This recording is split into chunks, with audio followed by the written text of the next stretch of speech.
بسم اللہ الرحمن الرحیم۔ السلام علیکم ورحمۃ اللہ وبرکاتہ۔ الحمدللہ، آج ہمارا اردو زبان کی تیسری کتاب کا 13واں سبق شروع ہو رہا ہے۔ دلیری کہتے ہیں بہادری کو۔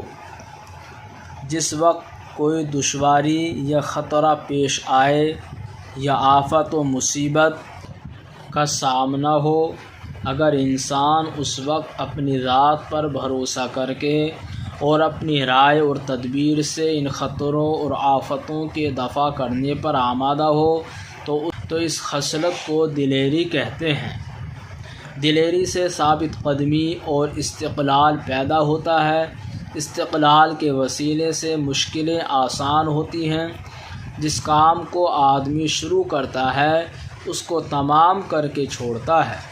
دلیری انسان کو بڑے بڑے کاموں کا حوصلہ دلاتی اور کامیابی کی راہیں سجھاتی ہے۔ دلیری ہی وہ چیز ہے جو آدمی کو ادنیٰ درجے سے اعلیٰ رتبے پر پہنچاتی ہے۔ دلیری دشمنوں کے حملے، ظالموں کے ظلم اور شریروں کی شرارت سے بچاتی ہے۔ دلیری ہی سے انسان اپنے نفع، اپنے حق اور اپنی عزت و حرمت کی حفاظت کرتا ہے۔ دلیری سے صبر و تحمل پیدا ہوتا ہے جو آدمی کو مصیبتوں پر غالب اور فتح مند بنا دیتا ہے۔ شاید تم نے دیکھا ہو کہ انجن کے نیچے آگ جلاتے ہیں جس سے بھاپ بنتی ہے۔ بھاپ کی روک تھام سے باقاعدہ حرکت پیدا ہوتی ہے۔ اس حرکت سے بڑے بڑے کام نکلتے ہیں۔ اسی طرح غصہ آدمی کے دل میں ایک طاقت پیدا کرتا ہے۔ جب عقل اس طاقت کو اپنے قابو میں رکھتی ہے تو آدمی سے دلیری کی خصلت ظاہر ہوتی ہے۔ جب غصہ حد سے زیادہ بڑھتا ہے تو عقل سلامت نہیں رہتی۔ انجام کا فکر اور نیک و بد کی تمیز اٹھ جاتی ہے۔ اس جوش میں وہ ایسی نامعقول حرکتیں کر بیٹھتا ہے کہ غصہ فروغ ہونے کے بعد اس کو خود ندامت ہوتی ہے۔ بدلہ اور انتقام کا خوف دل پر چھا جاتا ہے۔ ایسے آدمی سے دوست آشنا نفرت کرنے لگتے ہیں۔ دشمن اس کی بیہودگی پر ہنستے اور خوش ہوتے ہیں۔ غصے کی حرارت کا بالکل مر جانا بھی برا ہے۔